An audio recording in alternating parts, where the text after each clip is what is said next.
Okay, welcome everyone, and thank you for joining us for today's webinar. My name is Rani Haroud, and I'm one of the co-founders at HiCounselor. Today, we're going to present a day in the life of a senior program manager in AI and ML. And for those who are not familiar with this acronym, it stands for Artificial Intelligence and Machine Learning.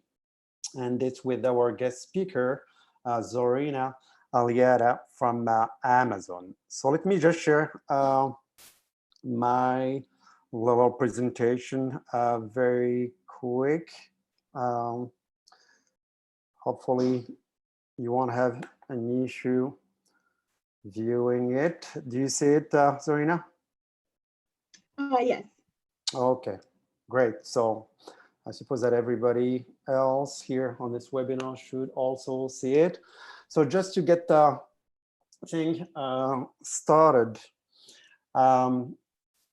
the agenda for today is going to be quite simple. We'll start with a quick introduction of HiCounselor. So it's essentially us who are hosting this webinar. And we'll also have a quick introduction of our guest speaker. And then we'll move to the main topic of the event, which is going to be essentially a Q&A session. So please don't be shy and feel free to ask a question to our guest speaker. The main purpose of this event is for you all on this webinar to learn everything you need to know about a successful career in an AI and ML program management role. So we'll then wrap up the webinar with a little gift at the end. So please stay tuned. And so please stay tuned. A little housekeeping though before we get started. As we go through this webinar, if you have any questions, if you're unfamiliar with the YouTube channel, the way it works, and it's the first time that you're attending a webinar on YouTube channel, if you have any questions, just you can access the YouTube control panel here at the bottom, and that's where essentially you can ask your question. So let's get started with a little intro of HiCounselor. So HiCounselor is essentially a unique platform that connects job seekers and professionals with company insiders and industry experts. So as I'm sure you all know, today the key to land a job at a company is getting a job referral. So it's extremely difficult to get a job at a top company unless you know someone on the inside who can give you an edge over the tons of other applicants. So HiCounselor can instantly connect you with a company insider from your dream company and help you get the coaching you need to dramatically increase your chances to land a job. So enough about HiCounselor for now. Let's introduce our guest speaker, Zorina Aliada. So at this stage, Zorina, please go ahead and tell us your story and what is your background and your professional questions, professional background, sorry. Sure. Hi, everybody. It's great to be here. Thanks a lot for having me. My name is Zorina Aliada, and my background is very much IT. I'm a total geek through and through. I've graduated as a computer science engineer, and I worked in IT as a developer for many years. But then I moved to business analysis and project management, and went and got a master in business administration as well. I've spent most of my career in the financial industry, and I've also done some government consulting just because I live in the Washington, D.C. area, and that's just what people do here. And in the last 6 years or so, I have focused on machine learning and data science projects specifically. And as I was working with this kind of teams, I realized that you need to develop specific strategies to deliver on these projects because they are not like regular software development, which I had done before. They have specific challenges, specific works, and I just became really passionate about this and trying to, help companies really deliver on results on this type of projects. So I absolutely love machine learning and AI, and I can, hopefully share some of the things that I like about and that attract me to this. And I feel very lucky to be able to work in this domain. Thank you, Zarina. So the one thing that I think would be great to cover as we get to know you is maybe a little bit more about yourself and anything that you're doing outside of AI and ML. As exciting as it is, I'm sure you have a lot of other things that you're doing. And I think when I talked to you, you mentioned doing some volunteering work, which you're really passionate about. Can you tell us a little bit more about that?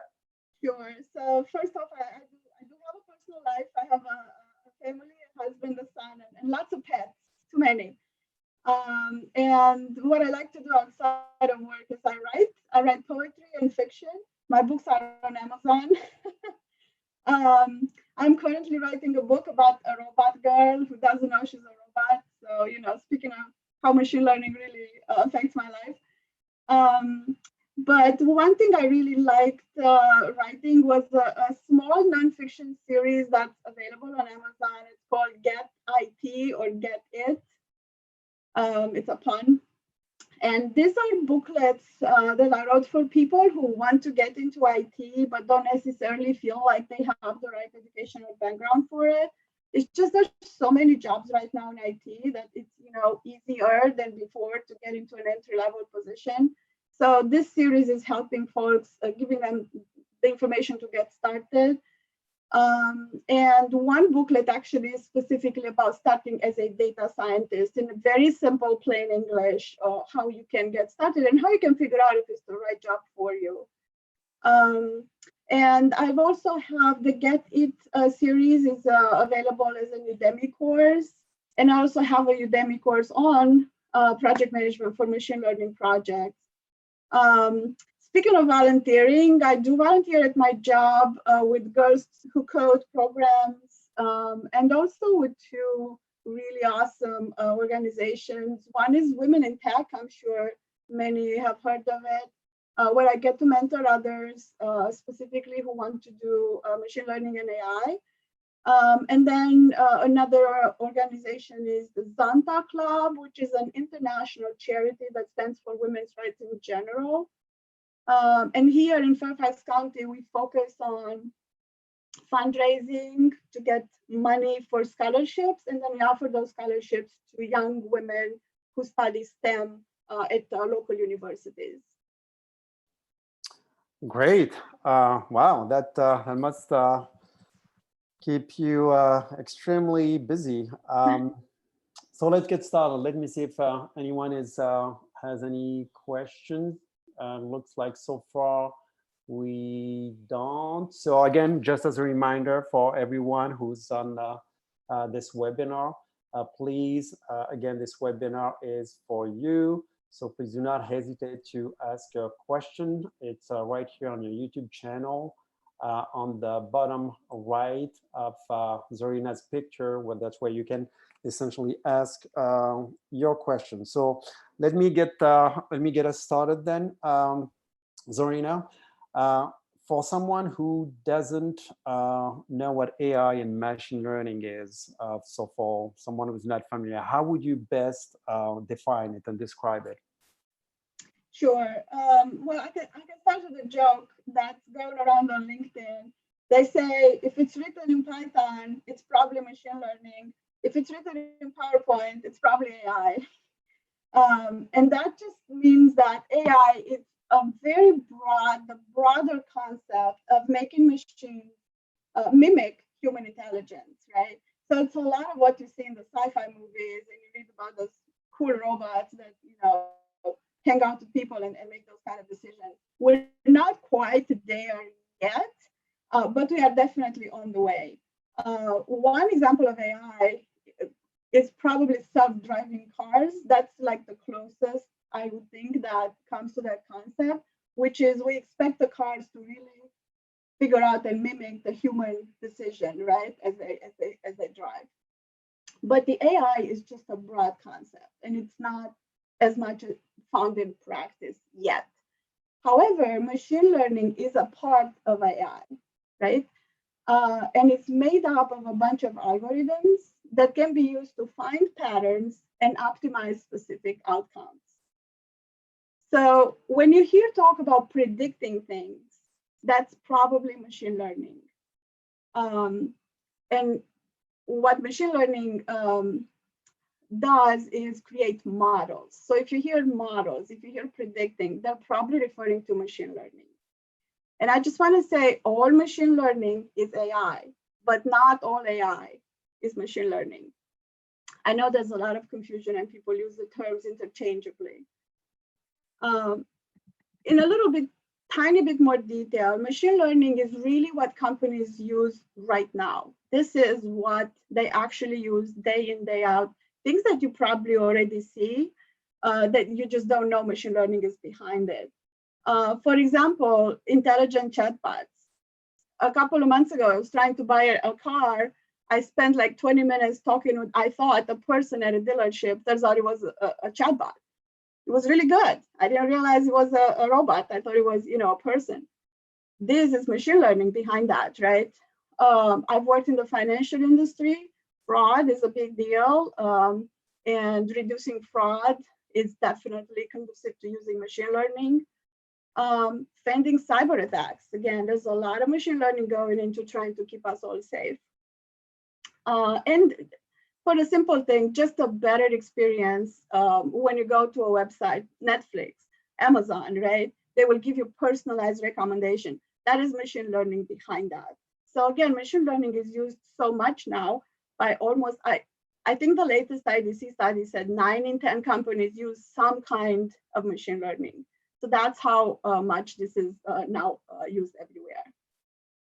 I can also go a tiny bit further.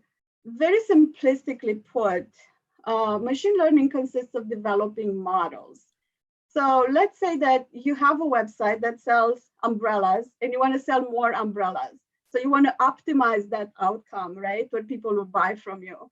So what you would do using machine learning is get all of the data that you can, all of the transaction data, all of the order data that you ever had, data on your customers, get all of the data and start analyzing it using machine learning algorithms and try to find those patterns that eventually led to successful outcomes, which is buying more umbrellas.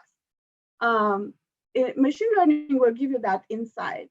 It will give you, the algorithms will give you that kind of, I don't know, maybe you'll find that if it's Wednesday evening and a full moon, this type of umbrella sells better, right? It's the kind of insights that you just don't know that you might find in the data. But eventually, if you look enough, you will find those patterns that will enable you to optimize your outcome and sell more umbrellas. I hope that helps. No, that's a great explanation, and I hope that everybody who's listening, I hope that it really made it a lot clearer what the AI and machine learning is for them. So looks like we have our first question here from Ellen. What is a day like as an AI and machine learning a program manager? What is a day like for you? Sure. Well, my day is usually awesome. That's because I do what I really love. So I'm lucky that way. But I start my day by taking a really long walk with my dog. That just clears my head and gets me ready for everything. I try to do the admin tasks that I have before 9 a.m. I'm a morning person, so I will do like expense approvals and vacations and whatnot, all of those kind of things. During the day, my main function for my job is to support and grow my program. So a lot of my day is spent talking to people about, improving our processes, how do we do, how we're doing it, simplifying, innovate and simplify. I think it's like my motto, trying to simplify the way we work, automate a lot of the tasks that we don't want people to spend time on, creating frameworks, templates, defining best practices for my team. And I have a stand-up meeting with my team, which happens several times a week, and we discuss pain points, blockers, impediments, what's stopping them from doing their work, dependencies with other teams, and then I can take those and go and try and solve them or escalate them or make them into risks, whatever, regular project management type thing. We also celebrate successes and try to have some fun as a team, for building the team. And a big part of my job outside of all this is to report the status of the program. So provide that visibility for upper management into what are we doing, how are we doing it, how are things going, are we going to be able to achieve our goals for the year, right? So all that tracking, measuring, reporting, really interesting metrics, go deep into that kind of data. I gotta say that I really like this stuff. So I'm always trying to come up with new metrics and new things to show, because I think it's important that it enables our leadership to make the right decisions about our program, right? Yeah. Thank you, Zorina. We're getting a lot of questions now, so let's start with another one, and hopefully I will not butcher his name. Xiao Han. He's asking, so here's the question. So what do you think, Zorina, is the most important advantage for students without CS majors to work in AI, ML domain? Is there any advice or resource to quickly get into this area? I don't know if quickly is the right word. I just want to say that AI and ML, these are advanced disciplines. It's not super easy to entry, but it is possible. You just have to work pretty hard at it. If a student has no preparation at all, it will be probably quite tough to get in, but there are ways to prepare. So first off, several universities now, at least in this area, offer now degrees in data analytics. I've saw in machine learning even AI. Now, if that's not available in your area, you can still prepare statistics, probabilities. That's like the bread and butter of writing this type of algorithms.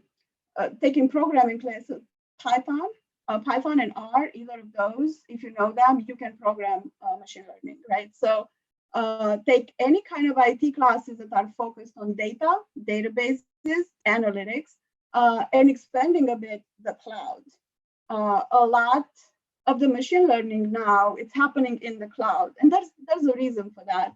The cloud has the right technology to support that kind of heavy processing, right? So any of this type of skills, data, analytics, the cloud, statistics, programming in Python, all of this will look very good and will prepare you for a career in data science. However, one thing that they would all look for is a little bit of experience. And I know that that's tough when you're a student and you're just graduating, you don't have that experience. Fortunately, there are websites there. The most famous one is Kaggle, Kaggle.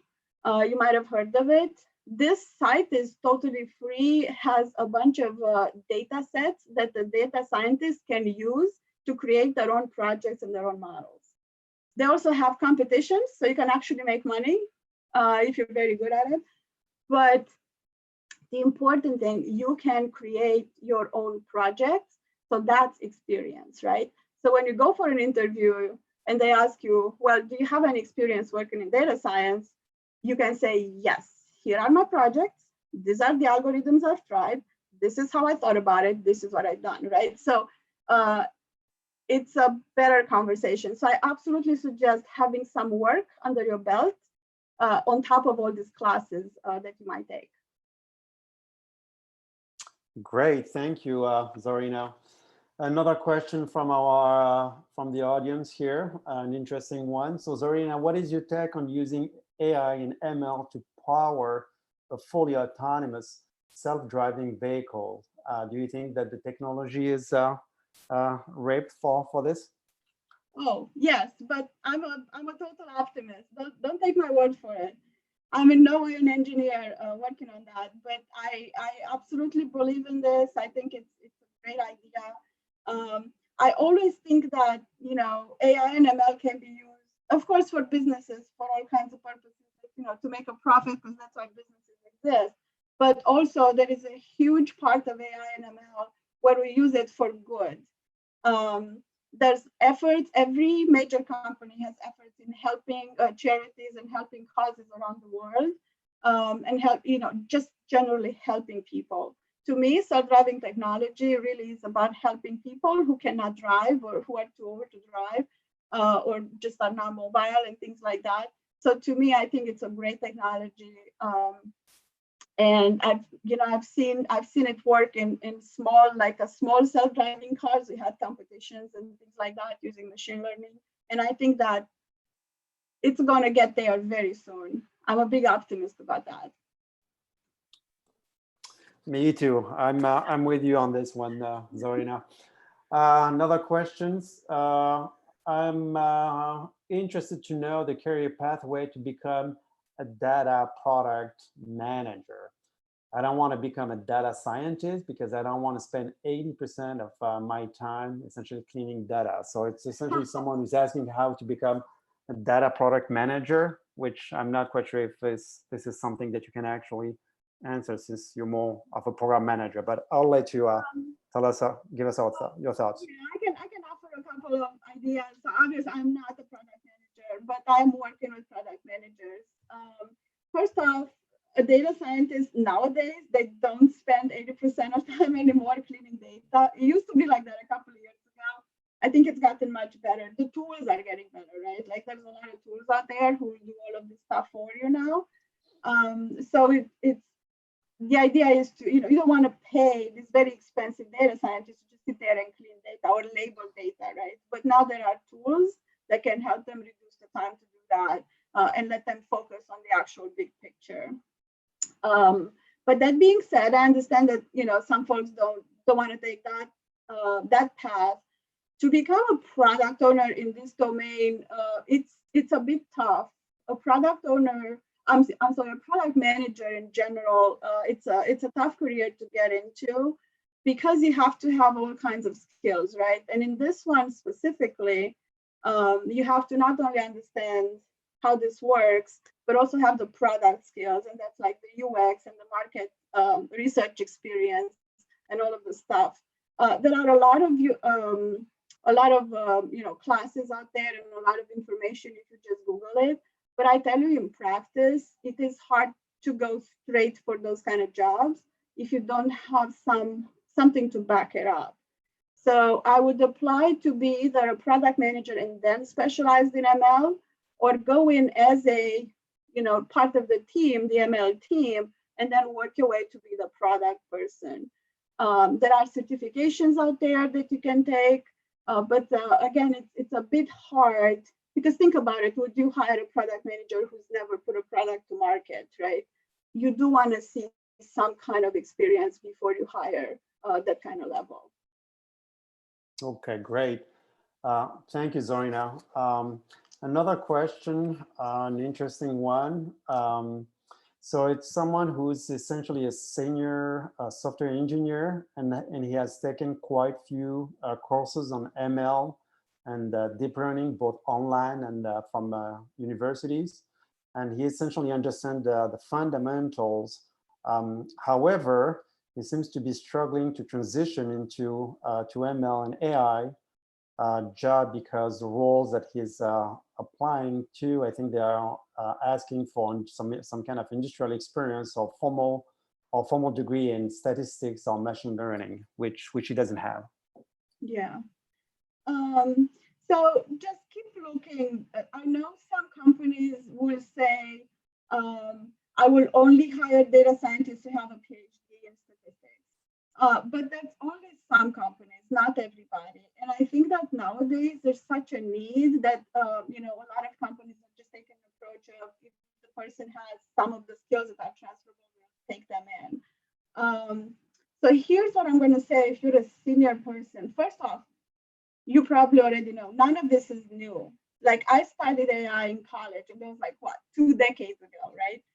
We had a tiny neural network that was made up of 5 nodes, and we spent my master's year trying to teach that neural network to recognize the letter A. We didn't make a lot of progress. The thing is, the technology wasn't there, the concepts were there, right? So anybody who's been in IT, I think it has a lot of skills because the frame of mind and the concepts are already there and are already using it. What happened now is the technology has caught up with this. So that's why now you see such an explosion of using this type of algorithms, because now we have the cloud, now we're reliable, now we're secure, now we're scalable, now we can store humongous quantities of data for $3, right? So that's why you see now machine learning coming in. But none of this is super new. So a lot of the IT skills are really transferable. Anything to do with data. You have data governance, data management, data storage, data analysis, anything to do with data analytics specifically, please highlight that in your resume because that is super important and part. You cannot do machine learning without data, lots of it. But I've also seen business analysis, project management, obviously, program management. They still need this, AI or no AI, they still need the skills, right? Anything to do with the product management. And I've even seen excellent people getting into machine learning who came from a UX background.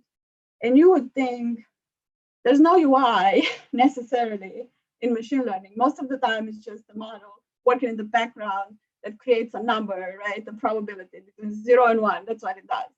So what do you need the UX for? But in truth, as you define these use cases where you could use machine learning, you need that brainstorming with your stakeholders and design thinking type workshops. And this kind of folks know how to do that. They know how to create the right use cases for machine learning. So that is a skill that you think doesn't quickly transfer, but it does. So if you have any kind of experience like that, you can highlight it in your resume. That being said, again, I know it's tough. I would try to get in as a data analyst or data engineer of sorts, and then work your way to taking on data science tasks and work your way to a data scientist. That is the fastest way I've seen in my experience for folks who wanted to get in with senior skills for IT. And I also recommend, again, having actual projects that you can discuss during your interview. That will give you a lot of credibility, and have links to the GitHub in your resume to those projects. Thank you, Zorina. I hope this answers your question. I think it was Ranjani who asked that question, and he also seems to be having some issues hearing your voice. I mean, I don't have that problem, Ranjani, but Zorina, if you can just, when I guess you speak, if you can just be a little bit closer, I think, to the screen, I think that may help. So moving on to the next question. So from Robin here, what do you like the most about your career? My career? Yes. I just, like I said, I've done some AI in college a while ago. I found the idea fascinating. A machine that can think on its own, you don't have to specifically program it, right? It just uses its algorithms to find patterns and make decisions. It's just, to me, the whole idea was amazing. So when I've tried to find jobs at the time in AI, there weren't any. So, many years later, I see it coming back, and I was just so happy. I immediately went and took all the certifications that I could have, learned everything that I could, and tried to join a team of data scientists and machine learning engineers to get in. So it's just, I've always been fascinated by this. I think it's amazing. I think it's a second industrial revolution we're witnessing. I don't think we're ever going to go back to not use the machines, right? To the software to help us out. And again, I just love that I'm part of this in some small way. Great. Thank you, Zorina. Let's see. So for our audience, keep asking some great questions here. So another question that actually I have myself for some of our, I guess, students or even professionals that are actually looking to get into your field, Zorina. So in terms of preparation, what can they do to prepare? What are your recommendations to prepare for the application and for an interview? Right. So I'm not, I'm not going to talk about it as a technical because I'm not a data scientist or machine learning engineer. But in general, to get in the domain, what I did was I just went and took all the courses that I could find at the time. There are several classes on Coursera and Udemy and all of those other sites like that where you can actually, most courses are free. Even if they're not free, they're quite affordable. And they even have now like mini masters and all kinds of certificate programs available that you can take and will, that you have will have some weight on your resume. Just remember that again, these are advanced disciplines. This is not going to be an easy, I just took a course, I got a certification, now I'm just going to be a data scientist. Again, they're looking for that experience. So my first advice outside of all the classes that I mentioned and taking all of those things is please have some work, some actual projects that you've done. And you can do this. You can do this on your own. But if you bring it on the table and you can discuss it in a good way and you can, show your way of thinking, that will make a huge difference in you getting the job. Thank you, Zorina. Another question, I guess somewhat similar. So how can one transition to AI and machine learning role? Are there any courses or certification, especially for experienced candidates? Right, so I think I answered a similar one earlier. I'm not going to repeat all of that. More than to say, I don't think there are certain certifications that are better than others. They are all good. We're just in the beginning of this. This disciplines didn't exist 10 years ago in the form that they exist today. So if you can get any certification and Google away, a lot of the websites offer them. Any of those are good. I have not heard of any that are not good. Any certification will give you that advantage. You'll understand something more. And a lot of these courses, like I said, are very affordable or some are free. And again, anything that you can do with data, anything that you can do with the skill set that you already have, try and move that into what do you need for machine learning? You need to know Python, you need to know data. If you know the cloud is going to help you, right? So all of those things that you already do, see how it can transfer into MLAI. Okay, thank you, Zorina. And is there anything in particular that you're doing to keep yourself updated with the new things that are happening in the industry? Because I'm pretty sure that it's technology, so it probably evolves every day. What are your recommendations for someone who's already in the field to keep himself or herself up to speed? So I take courses constantly. I'm a lifelong learner. When I first started to study machine learning, they were using R, a language called R, to program. And so I remember I took this class, it was December, and running between holidays and parties, I was trying to learn how to program in R, and it was really tough. And after I did all that, by the time I finished the certification, when I actually joined the data science team, nobody was using R anymore. Now they're all using Python. So I had to go and learn Python as well. So my point is, like you said, it changes not weekly, but daily, right? Everything changes. So you got to just keep an eye on things. I'm part of meetups. I'm very active on LinkedIn. Happy to answer, connect on LinkedIn. I'm always there. Just keep an eye on what's going on. And then I have a bunch of certifications myself, like in project management and, some data science and things like that. So I just keep those up, keep them updated, don't let them expire. Cloud, things like that. So I try to go to a couple of conferences, small conferences a year, mostly local around here. But I try to go to one big one at least once a year. And if you can afford one, if you're in an area where they have these big events, it is really helpful to just get that perspective and see what's going on in the world. For example, Grace Hopper Conference, which is a Women in Tech conference, it's just extraordinary. And to go there and see, 20,000 women, young women, many of them in data science and machine learning, and they were all sharing their experience and connecting and talking about it.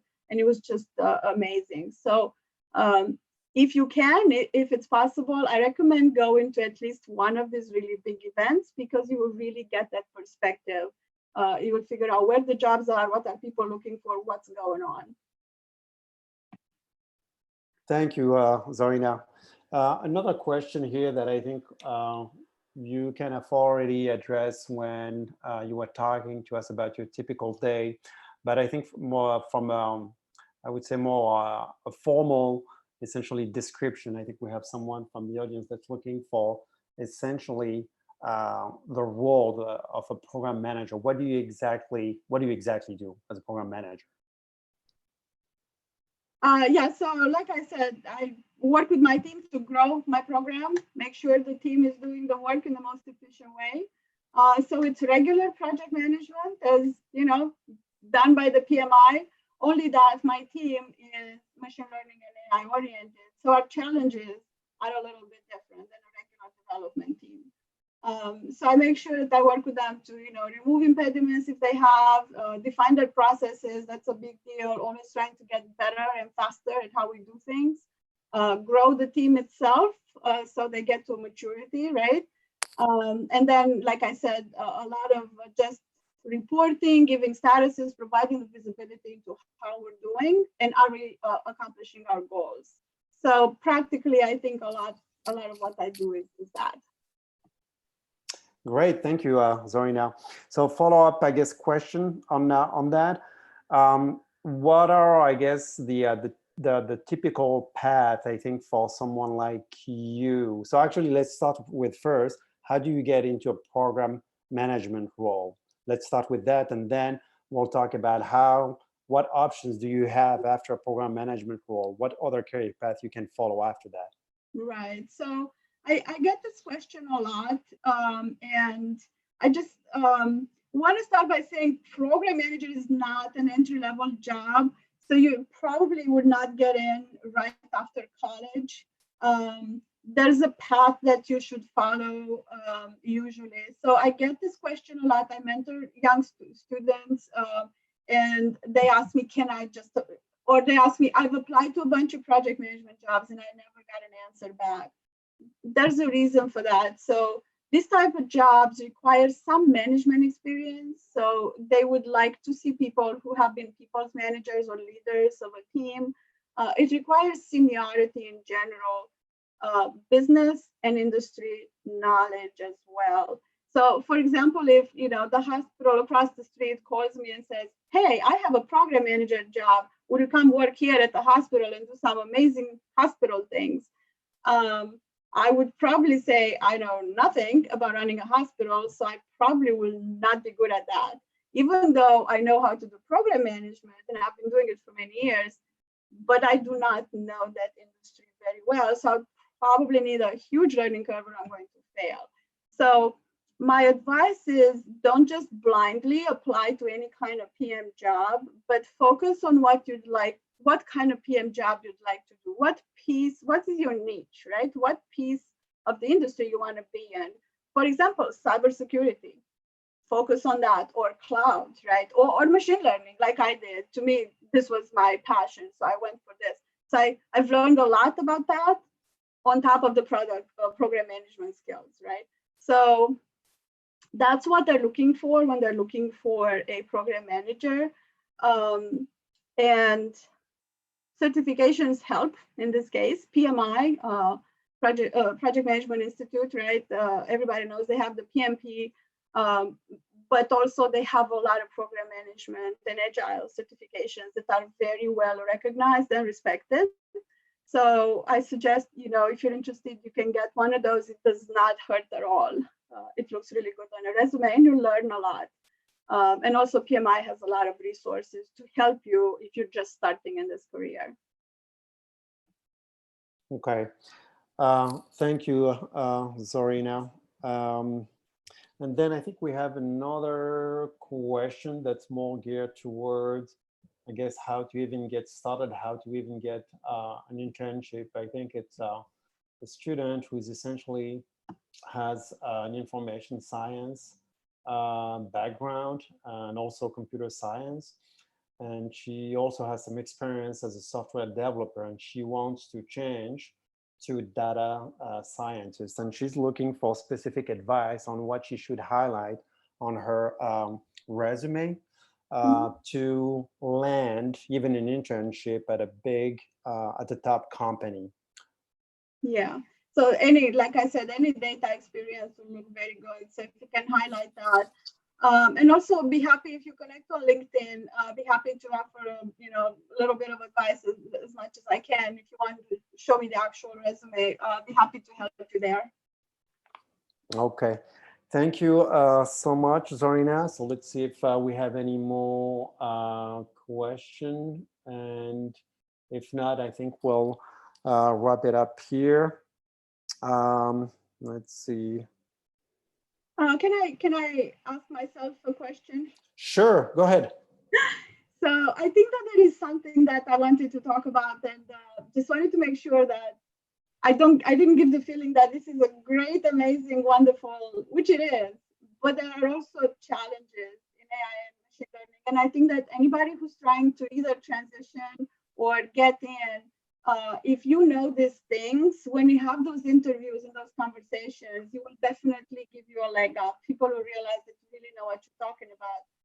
It is not a beautiful rainbow and butterflies type project where you just go in, you do your algorithms, and everything works fine, and your company makes $1 million. It's not. These are advanced, complicated things, and I wanted to mention some of the challenges that you will find as you work in AI/ML. The first one, the biggest one, is data, and I think somebody mentioned that they're spending 80% of their time cleaning data. Hopefully that's not that bad in many cases, but you need to have data. If the company hires you as a data scientist or machine learning engineer, and they have data split up between cloud and mainframe and data centers and on-prem and whatnot, and it's in all kinds of formats and all kinds of pieces, it's going to be very, very hard to do machine learning. So you're going to have to spend a lot of time getting the data in one place, in one format, making sense of it, cleaning it up before you can run your machine learning. So a lot of the times, people get enthusiastic about it, but this is something that you have to consider. It will take a while. And then the second most important thing, you will need to have buy-in from your leadership. Just to go in and say, I have great ideas, I'm going to do a bunch of models.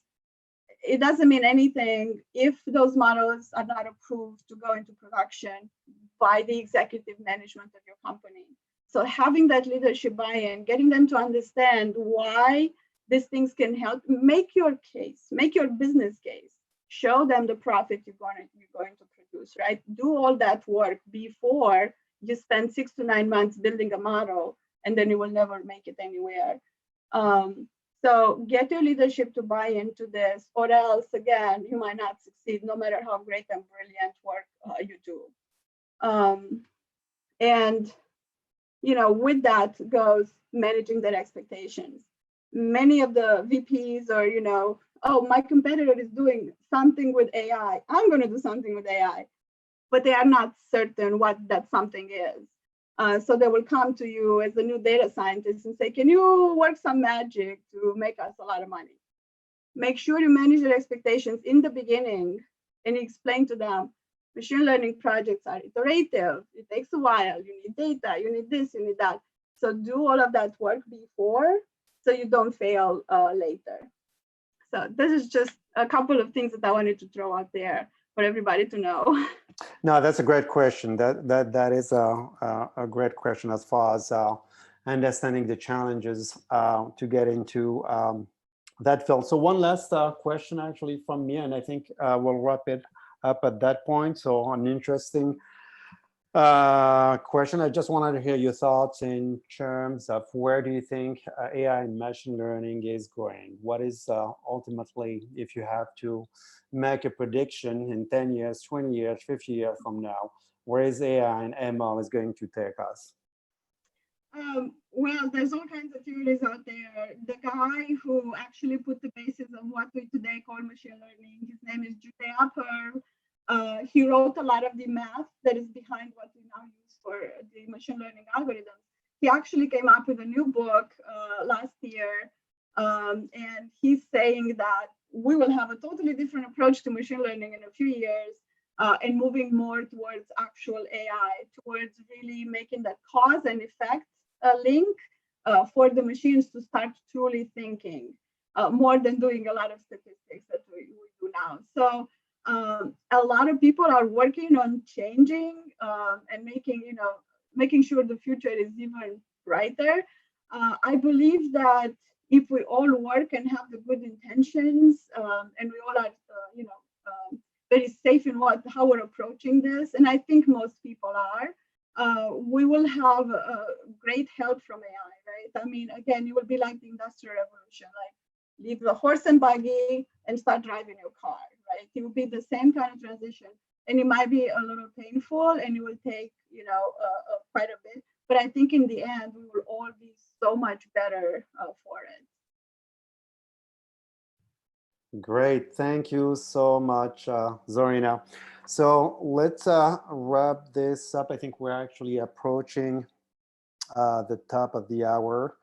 So we're going to wrap up this event, and I hope everyone here found it really, really helpful. I know that I personally learned a lot, so thank you again for that, Zorina. Just let's see, I'm just sharing my screen very quick. So I think as I introduced it to you at the beginning, so HiCounselor, essentially what HiCounselor can do is it can help you find a coach and a company insider who can increase your chances to land a job at your dream company. And if you know the value of knowing someone on the inside, then you will understand how HiCounselor essentially can help you. No more spending hours of browsing through hundreds of LinkedIn profiles to find someone to connect with, and no more feeling essentially of indebtedness because you've asked someone to help you learn about their company or about a role.